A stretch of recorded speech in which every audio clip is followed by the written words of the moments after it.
evening, ladies and gentlemen, and welcome to North Shore Live, Cooper's Corner. We're live this evening. It's August the 23rd, 2017. August the 23rd.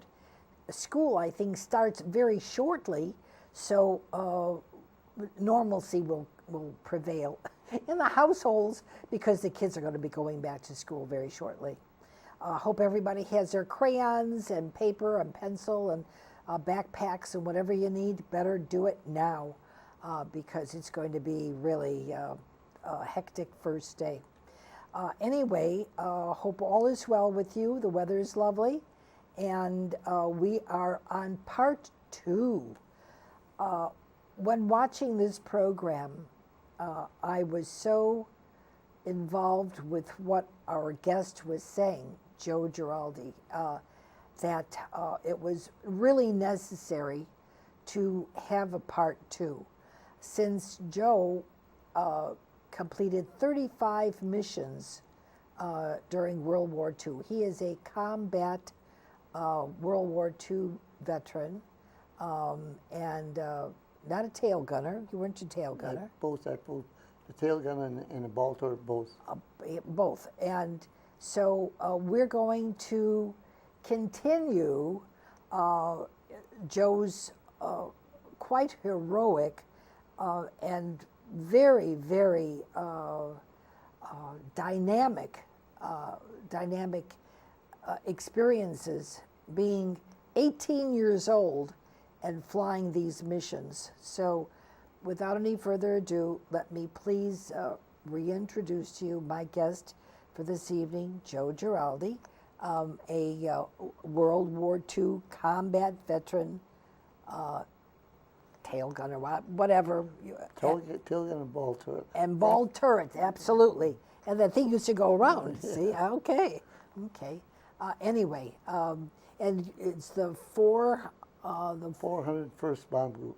401st Bomb Group. 613th Squadron. 613th Squadron. Of the 8th Air Force. Of the 8th Air Force, United States Army Air Force. Army Air Force. And my husband was Navy Air Force. Yeah. So, okay, we left off. We were just approaching the field after we just got all shot up on a mission to Weimar, Germany, where our radio operator laid with a 20 millimeter shell that went through his back and came out his stomach and didn't explode. And he was bleeding profusely in the cockpit, and we were alone, straggling back from Germany with 2 engines gone. And we never knew if we was going to make it back. But anyway, we finally did get back. The navigator got us back, pinpoint navigation, and we hit the field. As we hit the field, we shot the red flare, letting them know that we had wounded aboard. So that started a whole new series of things. Emergency vehicles from on the ground came out to meet us, the fire engines, the ambulances, the Surgeon General and his staff, the 3 chaplains of the 3 Face, a bulldozer to push us off the runway if we didn't get down safely, and the crew members to help out. Now, we had been hit before we got to the target, so we never got to the target. The group had gone on to the target and completed the mission, but they were due back in 10 minutes, and we had to get down before they got back because they would probably be in as much, some of them would be as much trouble as we were. So we shot the red flare alerting this situation, and we started to make our pattern to land, and we have no speedometer, and we don't have no flaps, and Ray McGehee, the top turret gunner, is trying to manually crank down the flaps as we were approaching our landing. So as we make the first approach, we're going so fast and we can't get enough flaps, so we overshoot the field. As we go by the control tower. The control tower calls Carson, our pilot, on the headphones and tells him, Frank, you only got one landing gear down. You only got your left gear and your tail wheel are not down. Well, the hydraulics are gone, so there's nothing we can do about it. But we're not going to be able to crank down the extra wheels and the flaps. You get the flaps down is the most important thing. So we go around and make our second pass, and we hit the runway. As soon as we hit the runway, the wheel that was retracted folds right up, and the tire is flat as a doornail. It's all full of machine gun shells.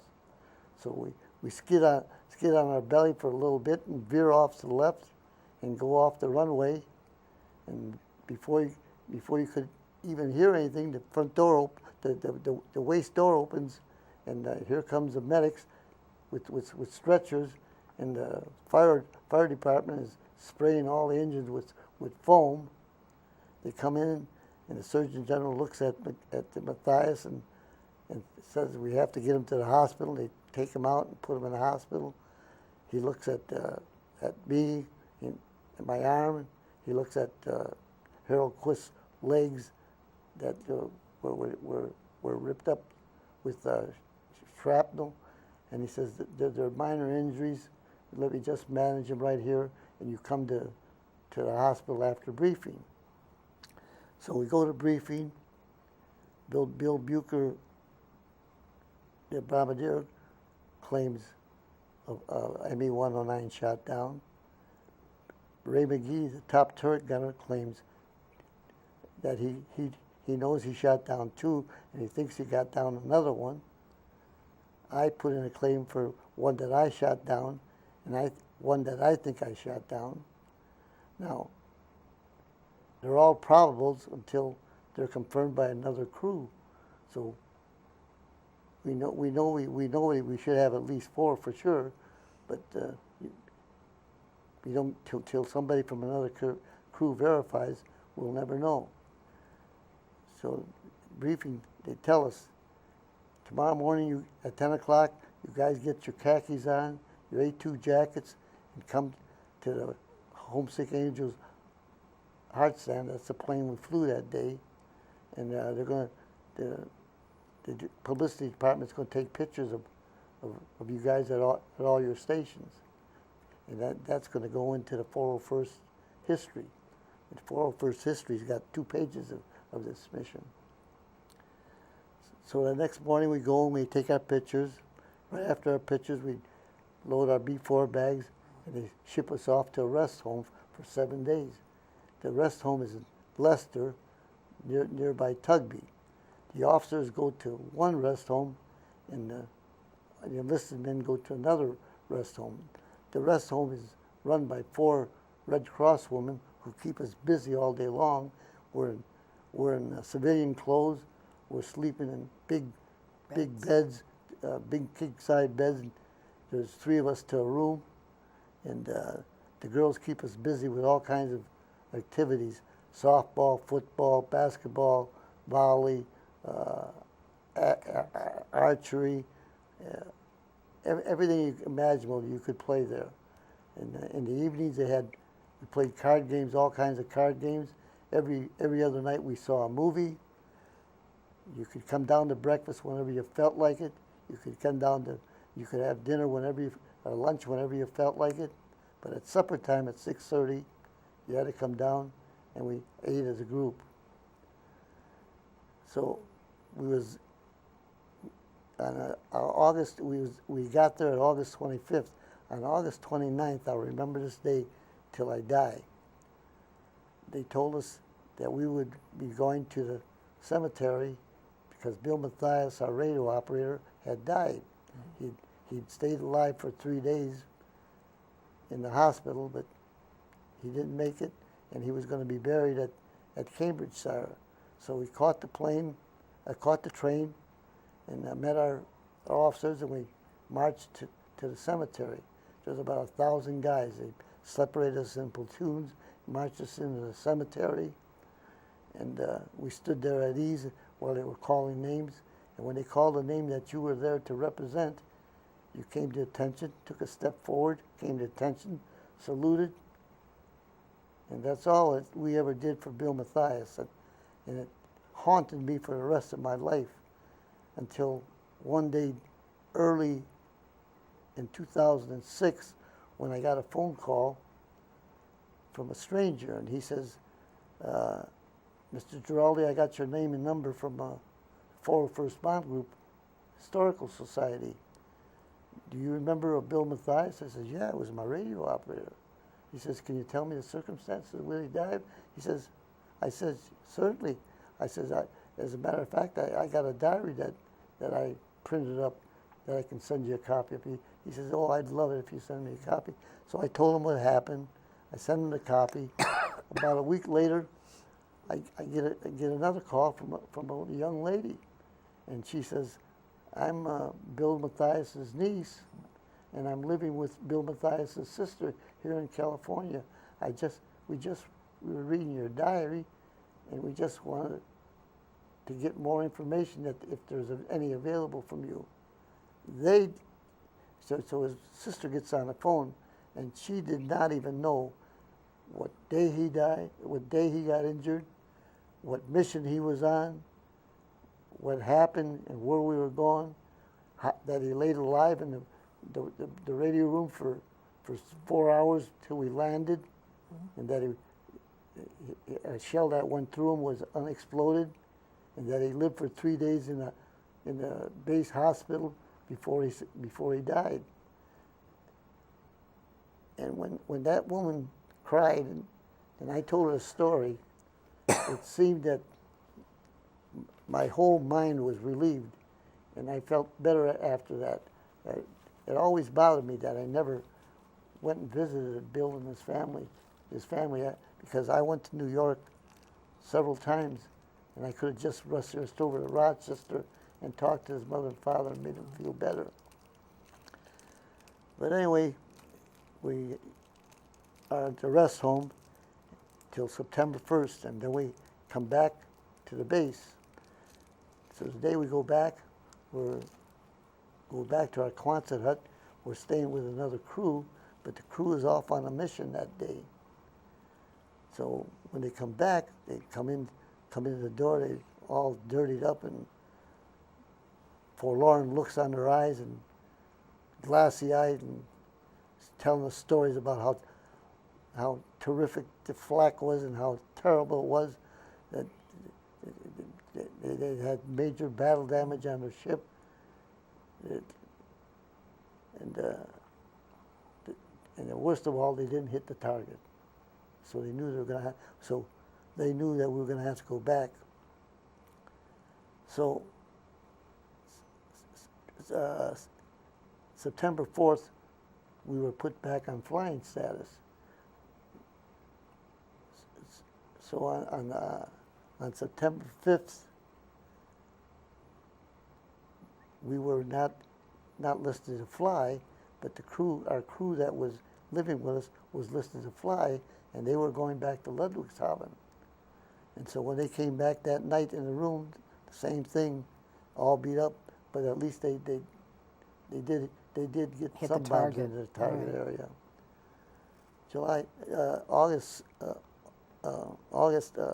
September 6th, we have stand down because of bad weather on the continent, but they make all the enlisted men watch a movie about the German Luftwaffe, how strong it is and how their new tactics are fighting.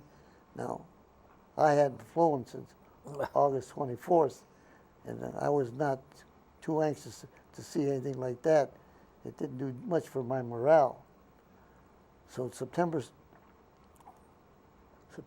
6th then, or the first day that we were put back, were called to a briefing. We were briefed on a mission to Berlin. We get all loaded up, get ready to wait for takeoff. We wait till 11:30, and they don't shoot the green flare to go. They shoot the red flare to go back to briefing. We wait till 11:30. Then we had waited till 11:30. So we went back to briefing, and they briefed on us another target deep into Germany, Bremen. They scrubbed that mission as we were taxiing off to go to get to the runway. The next mission the September 8th, I guess 7th it was, or 8th, we were up again to fly. We were Ludwigshafen. They'd just been to the target twice before, and we were going to go a third time to try to knock the target out. So we took off. Everything was fine. We got to the coast. We started to climb to altitude and put on our oxygen mask and find that we have an oxygen leak. We try to find the oxygen leak, so we can't find the oxygen leak, so we have to abort. So the plane that came along as a spare fills in our group. We go back to the base. Now, when you abort, the next mission you fly, you got to fly a spare. I guess it was punishment. I don't know. But anyway, so the next day, we're briefed for another mission, Karlsruhe. But I'm not worried about it because we're going to fly spare. So what the heck? Okay. We're going to fly to the coast and to the middle of the channel, and if nobody aborts, we're going to come back. Now, I've been to 3 briefings. I've been to trying to take off for 2 missions, and I never haven't logged the mission. So September 11th, we get our break. And so what happens? They send us to the toughest target in Germany, Merseburg. Now, I'm a little shaky. We have a new radio operator. We're flying with our co-pilot is assigned to another, to green crew to fly with a green crew to break them in. And they gave us their green pilot to fly co-pilot for us. And we had a new radio operator. And it's the worst target in Germany. So I'm not feeling too sure that I'm going to be back. But as things worked out, everything worked out fine. We were in the lead box. We didn't drop our bombs on the target. We flew right by the target. The lead box didn't drop. The high and low box dropped theirs. We continued on the Eisenbach and dropped our bombs on the secondary target and returned to base.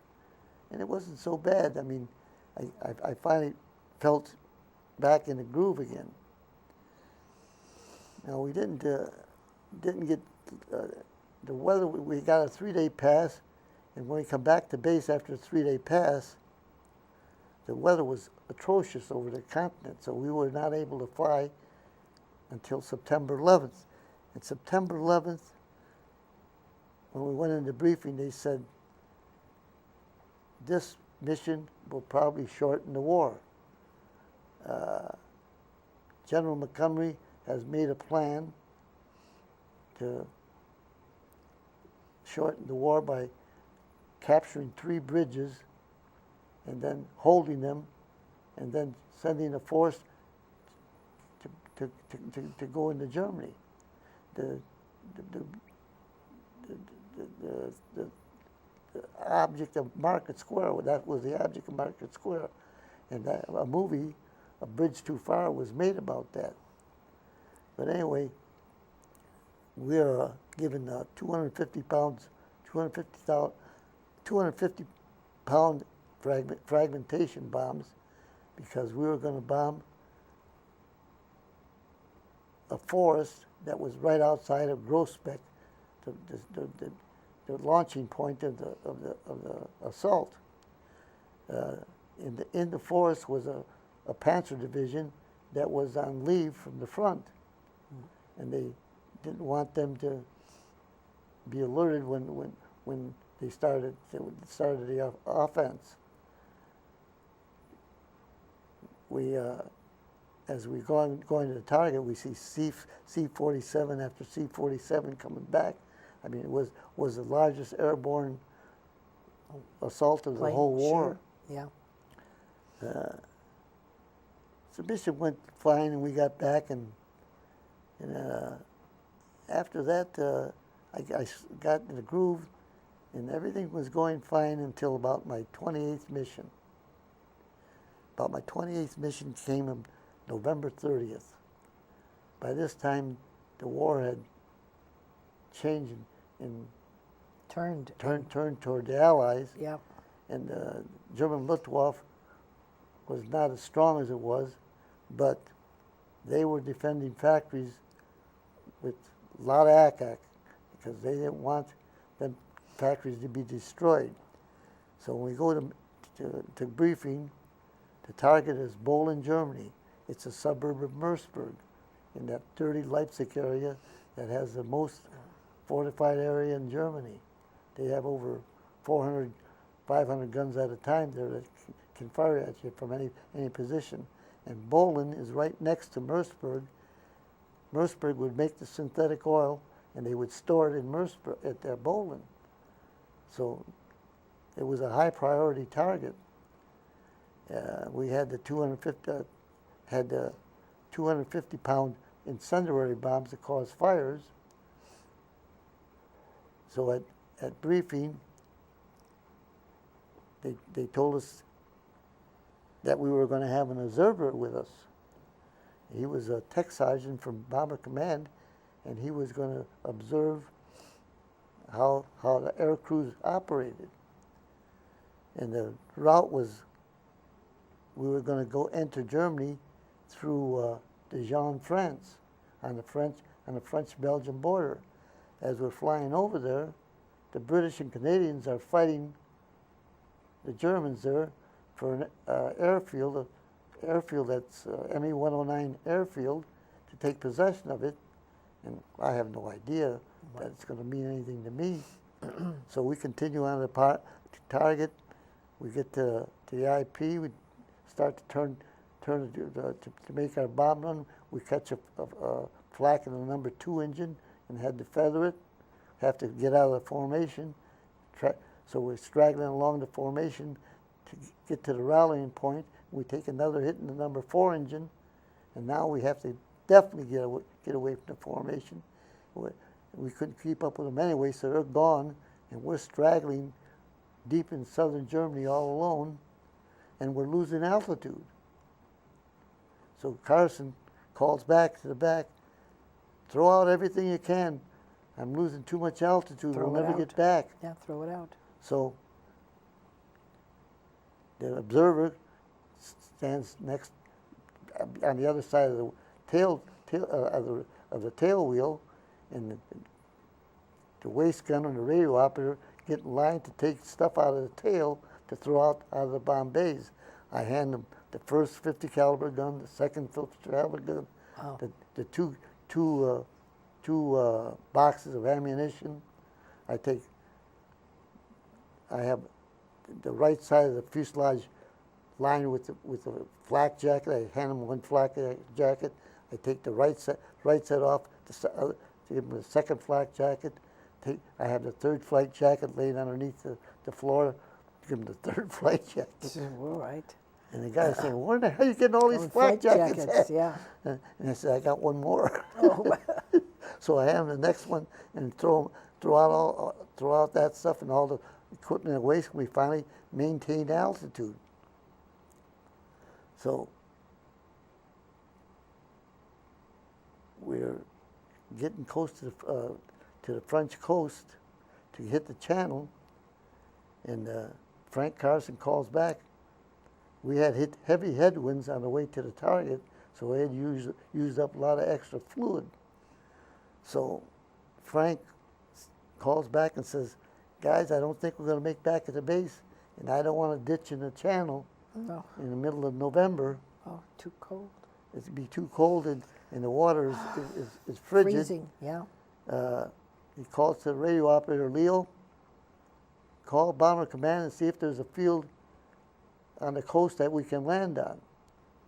So the field they come up and give him is the field of Dijon, France, that the British and Canadians were fighting for in the morning. Oh. But it's a fighter base. The runway is shorter than the a B-17 bomber Can land on it, runway. sure. The runway shorter, but Carson and Mo, the pilot and co-pilot, have their brakes, have their feet on the brakes all the way as we hit the runway, and they just Yep. halt at Stop. the end of the runway. Pilots come back and leave through the waste door and say, "You guys stay here. We're going to go into the town and see if we get transportation back to the base. If we can't get transportation, we'll see if we get build a team for the night." So they're gone for a while, and I'm sitting in, looking out at the perimeter, at the forest that was surrounding the airfield, and I see two little kids come running out of the forest. And they run to the airplane, standing in front of me, and are pointing to the sky. It's the airplanes that they've seen flying over. And they've heard, but they've never seen it. Seen all close those up, yeah. contrails and everything. They never saw them, and how big they were. And their eyes were wide open, and they were talking. And I didn't understand a word they said, and French. they didn't understand a word I said. But in the equipment room, when you leave in the morning, the Red Cross girls give you an orange and a Hershey bar to eat when you get down from altitude. Well, I had not eaten them that day, so I handed the orange to the little boy and handed the Hershey bar to the girl. They looked at each other, looked at me, and ran off, and they got lost in the forest. In the forest. I mean, the look in their eyes was so gratifying, Oh. and they did not gobble it. They did not eat that stuff in front of me. They took it home, Sure. and it impressed me a little bit. I felt a little bit. But here comes the officers back. They says, "There's a house on the end of the run at the start of the runway that you can stay in. It's empty, and we're going to stay in the barracks where the German officers were." Later on on our missions, Mo told me, Lieutenant Mo, the co-pilot, says, "Joe, when we went into that where the German pilots stayed, they must have left in an awful hurry because all their equipment was laying on hangers over each bunk." So we're sitting in this room, in this house, and looking at the town, looking at the town. There's no light or no movement. All of a sudden, he sees two girls walk into this doorway, and when the doorway opens, he sees there's a light in there. There's a little cafe. Well, he doesn't know, but he thinks, well, maybe it's a cafe or a tavern. Yeah. So he runs back to the ship, gets his escape kit, which has money in it, has French francs in it, and German occupation money and French occupation money. Gets the money and says, "Let's go." And the six of us, with this guy that's from the Bomber Command, Go. the inspector, Yeah. we take him with us. And we go in there, and we find it's a sort of a tavern. The observer. Yeah, it's a sort of a tavern. There's bottles there, but it's not stocked like a regular bar. And the two girls are sitting there with turbans on, sipping wine. So we order a drink. He doesn't know who we are, and he's very leery. And The bartender. but he sees the French francs, and he likes French francs. Yeah. He can use that money, so he pours a drink, and after that drink he goes back through the curtain doorway back away from us. So we order another drink, and the third drink, and finally we come to only German occupation money's left, and he says that he won't take the German occupation money. So Leo Sherman, who was on his second tour, he already flew a 35 mission tour, and was on a 13th or 14th mission of his second tour, Second time, yeah. pulls out a big wad of English pounds and peels off a couple pounds and pays the bill and orders another drink. Now when the bartender saw these English pounds, his eyes really lit up. And I mean, this was money that he knew he could spend any place in the world. It was good. Yeah. But after every drink, he still went back behind the curtain. We had to call him each time. Ray and Leo Sherman go over and get friendly with the girls and sitting there drinking with them and talking with them.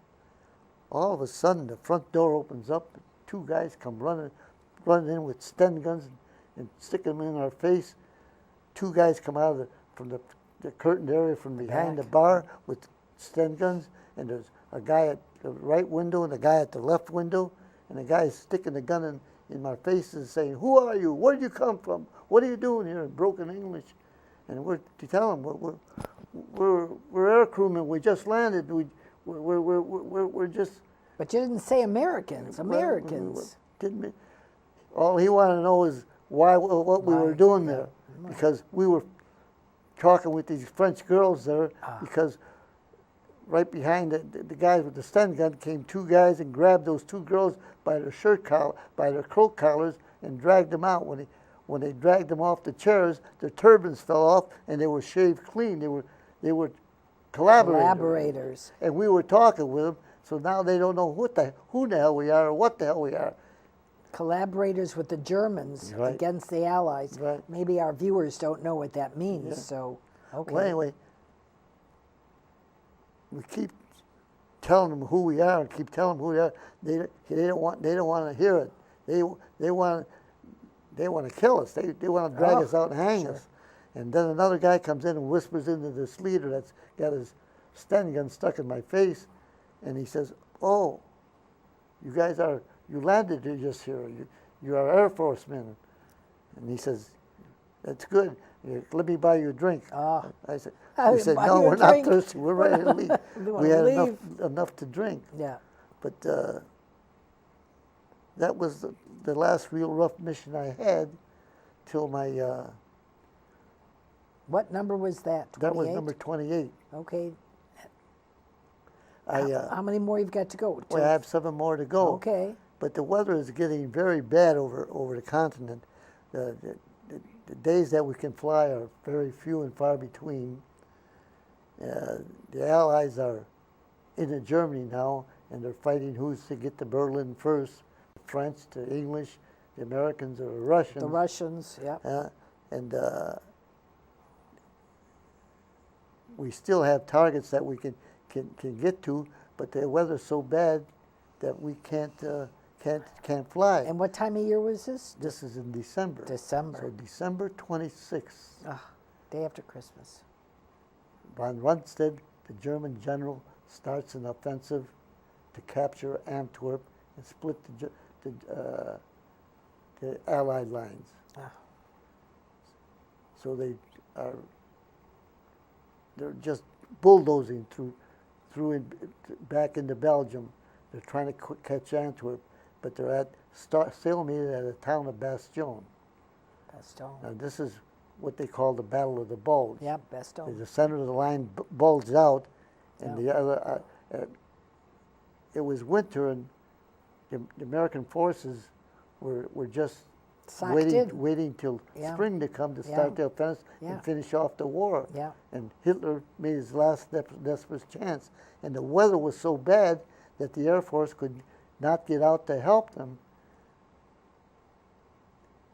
And the newspaper we used to get was the Stars and Stripes. The Stars and Stripes would say, "Patton rushing to Bastogne," or "Patton at Bastogne." So finally the weather cleared. December 26th. It was a maximum effort. Every aircraft in the 8th Air Force flew that day. It was the largest mission ever flown during the war. 4,000 planes. Incredible. The first plane that was hitting the target, the last one was just taking off. That day we were to bomb the marshalling yards at Koblenz. But at briefing they said every bomb group in the 8th Air Force will fly over Bastogne. So we finished the mission. That was my 35th, my 34th. My 35th was Grossneck, a small village in Germany where they were trying to sneak supplies into the front lines of Germany. And my 35th mission was finished, so I was came home, the commanding general called me in his office and said, Joe, we'll make you a tech sergeant and make you a gunnery instructor. I says, no. He wanted you to stay. Yeah. Re-enlist. Re-enlist. No, just stay. Stay. Because my term was till the end of the war. Was okay. And I told him, no, I want to go home. And then he says, well, I'm not going to let you, I won't give you I won't issue your medals. And I says, I don't care. I don't need them damn things. Just keep them.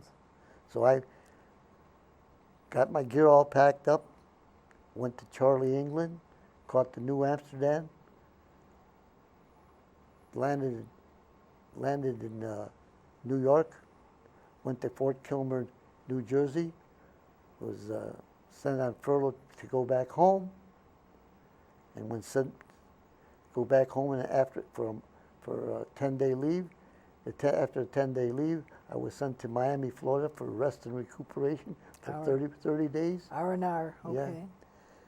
And then I was sent to Fort Lewis, Washington, to be sent to the Pacific to fly, to get into the 15th Air Force to fly in Japan, in Japan. And I'm sitting there with the guy that's filling out my papers, and he says, Joe, what are you doing here? I said, I don't know. They told me to come here to get reassigned. He says, well, you got over 95 points. You only need 80 points to get out. If I send you to the Pacific, you'll get there and they'll have to send you right back. Oh, let me redo your papers. South Pacific, oh my God. So they send me to fight forest fires in Oregon with a Air Force unit that was bailing out. They'd fly over the fires, and they'd bail out on top of the mountain and then work their way back down. I told the guy, I says, I wouldn't bail out of a B-17 when I was in Europe. You think I'm going to jump out of a plane for fun? So he says, okay. No fun. He says, you only got a little while, so they sent me to Dodge City, Kansas. And later on, I went to Camp Beale, California, to get after VE Day. I was sent to Camp Beale in California to be mustered out. Mustered out. Yeah. And that's where I got mustered out and came home. Is there any questions I can answer for you? To good old Waukegan, Illinois. Right. You have to play Jack Bennett. You have to play that part. My goodness sakes. Absolutely. This was so intriguing. My viewers probably are asking why I didn't step in, but we spoke about that in the green room because you get so involved in telling the story. Yes. I didn't want you to lose your train of thought, and I listened intently because every word you uttered, every word you described, you can see it visually, like you're right there. And I just wonder, the producer that made the documentary, what's the name of the picture that you were in? This Is War? Or My War? My War. You really, Joe has a wonderful story, as you've been hearing now for 2 hours. This is part 2 of a 2-hour series of Joe Giraldi, Staff Sergeant and United States Army Air Force tail gunner and ball turret.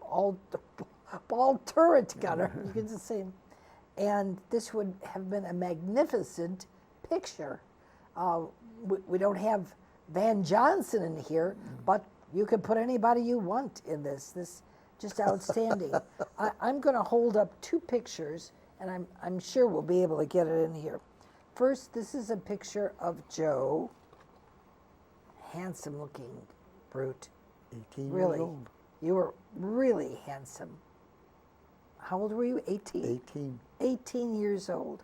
Outstanding. Look at that. That's wonderful. Look at that. First Lieutenant Frank Carson, Jr., B-17 crew, 613 Squadron, 401st Bomb Group, Denenthorpe, UK, United Kingdom, July 25th, 1944 to December 29th, 1944. That's outstanding. Really terrific. And this is the group, this is your crew, Minus Bill Mathias. minus Joe Mathias. Bill Mathias, the radio operator. As that a was matter- taken right after our 8th mission. It, when he it says he on got here, killed. it says in here, not pictured, Staff Sergeant W.E. Mathias, and gives Weimar mission number 8. Right. That number 8, that is a doozy. All right. This is, let's see, that one. There it is. That's wonderful. Good job, Vic. Thank you. Just outstanding. And on there it says, the remains of my crew after mission number 8. Yeah, Well, there was times that we had that had was. a lot of fun and for our we had a lot of fun in the barracks after a while. And it's got Sergeant Ray B. McGee, Sergeant J.J. Giraldi, Sergeant Lou James, Sergeant Harold Quist, First Lieutenant Frank Carson, Second Lieutenant Morris Moe, Second Lieutenant Harris Lawless, and Second Lieutenant Bill Busher. And of your crew, we know you're good and you're here sitting right with me, but how many of the other crew members are, I was in contact with Ray McGee. I visited him in Tupelo, Mississippi. He died in Baton Rouge, Louisiana. I visited Frank Carson in Little Rock, Arkansas. He died about 2 years ago. I visited William Bucher in Chicago, and I went to his wedding. He migrated to Florida and died of a heart attack down there. three? I never heard from.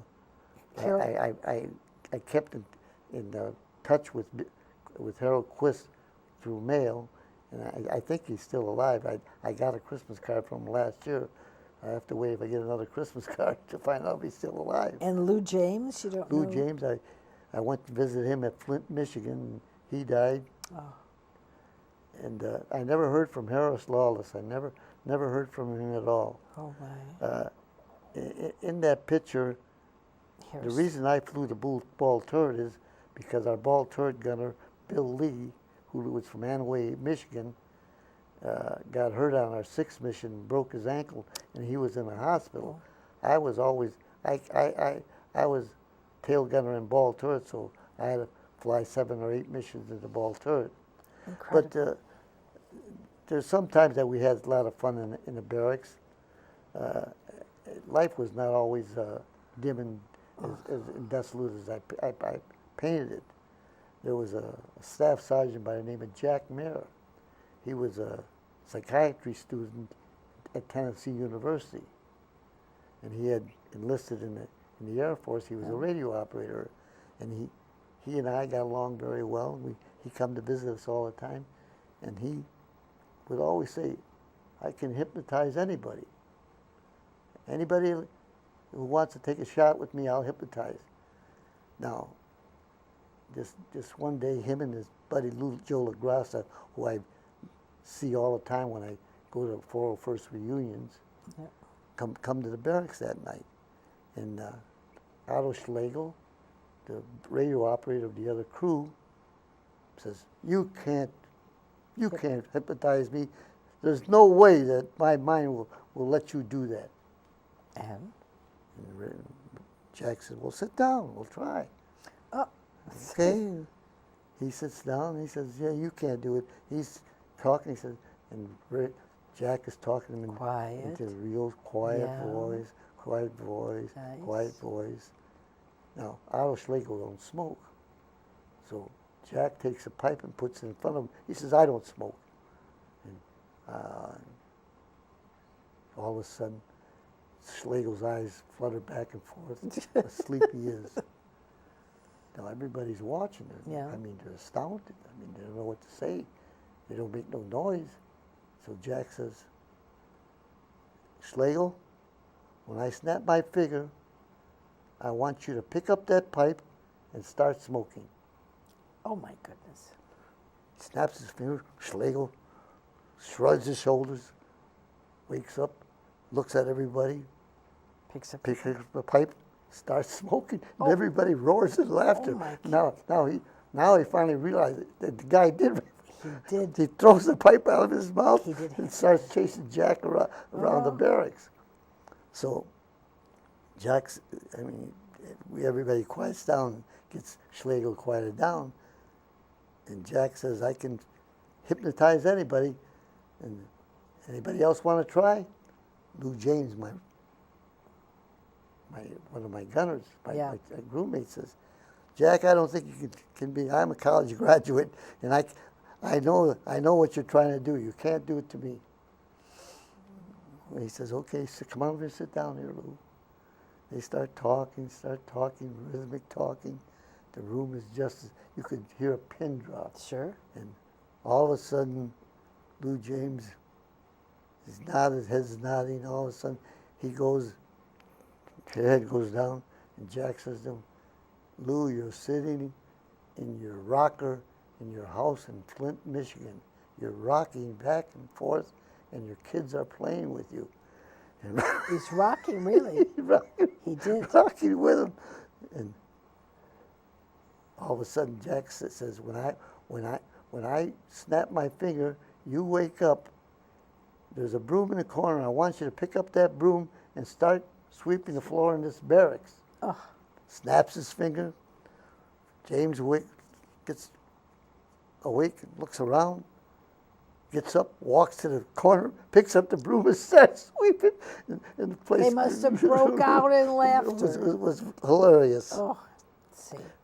But when Jack Mayer left, he flew his last mission with us. He always said, I'm going to fly my last mission with you. You guys are a lucky crew. He liked the crew. So he flew his last mission with us, and he gave me a package. He had about $2,000 that he had accumulated, but you couldn't go through customs With that when money. you get on a ship to Yeah. go back home with that kind of money, So, because they think you made it through the black market. yeah, So well, he put in the package with a bunch of uniforms and jackets, and he addressed it to his address and says, "Joe, shipped it now, home. about a week after I leave, you mail this to him." I mailed it to him. And after I got out of the service, I tried to get a hold of him to try to locate him. I called down to Tennessee University, And and they give me no satisfaction. where did he go? I never heard from him at all after that. So what happened to the money? He got it in a package, I guess, because I sent Oh, it to him. and that's what he took off with that. You know, this has been most enjoyable, exciting. I mean, this is new. You may have told the story 100 times, but to me it's new, and to our viewers it's new. I hope you all enjoyed this. And if you want to see this program, please, I invite you to contact us on YouTube here, www.youtube.com/North Shore Live CC, and you'll be able to see part 1 and part 2 of Joe Giraldi. And he's miraculous. He's wonderful. He's a delight as a guest, and he has wonderful stories. Now, I didn't hear this last portion before when we were sitting in the green room, but he's terrific. And really, they as Hollywood, could make an entire picture of your experiences and this crew and Bill Mathias, rest his soul, after all these many years. I'm sure that you going through PTSD and all the rest of the crew, they must have felt the same thing, Yeah. because together you were together, and when one was missing, that whole was missing. Those, I only gave you missions that were really bad. Oh, that was really bad. They were really bad, but there was other missions that were bad also, but they were not as bad. As bad as I bad. mean, there was always flak, and there was always fighters, and there was always battle damage, and you always Terrible. had to sweat out takeoffs, and you had to sweat out landings. Landings were worse because when you came back, it was late at night, and there was fog all the time, and you're letting the fields were back to back. I mean, there was 3 bomb groups close together, so one's field's flight pattern Yeah. was another one's landing pattern. Yeah, they had to so get off. when we all came get back usually about the same time. So there'd be about 3 times 36 planes Crowded. trying to land. Very and crowded. there was a lot of, especially when it got foggy, there was a lot of air collisions. Yeah. I mean, I just dreaded ever having an accident. And those are props. Those are jets. Those are props. Yeah. You know, if anyone who's watching is related to any of these people that we mentioned, and Bill Mathias, I mean, it doesn't sound like a common name, but if you want to contact Joe Giraldi, you can. Do you have a number where they could reach you, or do you want to give it? Or, well, I tell you what, you can contact me here at my, at my email address here, and give me whatever information you want. I'll pass it to Joe. If he wants to connect with you, that's great, because it seems like Joe is the last one that's around, and from the group. I know my husband has a picture with him in front of his P2V, and his gold wings, they're mounted, and we went to a gathering of all the crew You have a members. reunion? Yeah. We have a reunion Yeah. every 2 years. Up at it was Glenview Naval Yeah. Air Station. Well, we have them all over the country. I've been to one in Denver. I've been into one in San Antonio. Been in one in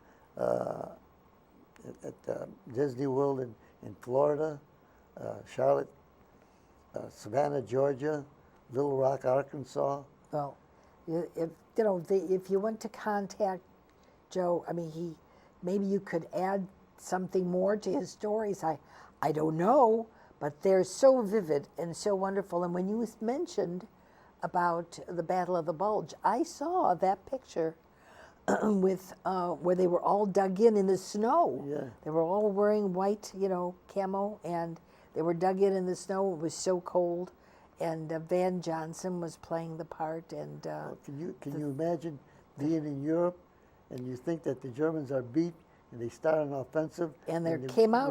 they're They running came out of roughshod? they came right out of the forest wearing white. It was incredible. I'm so pleased to have had you here. My hands are cold, but Thank you very God much. bless you. Thank you for your service. You're a wonderful person, a great storyteller. But this isn't a story. This is life experience, Joe.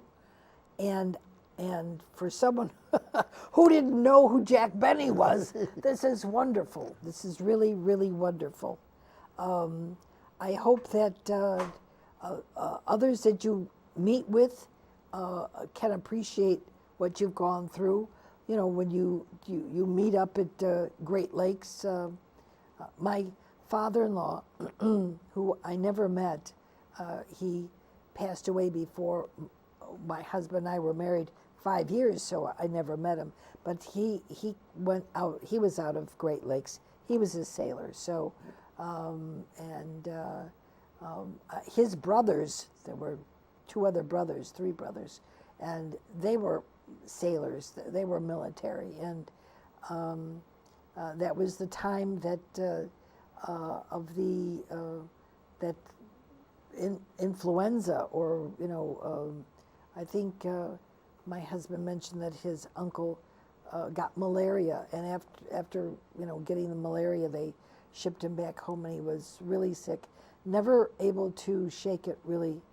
Well, I still write. I still get Christmas cards from Harold Quist, and Morris Moe's wife has passed away, but his children, his daughter's daughter, his niece,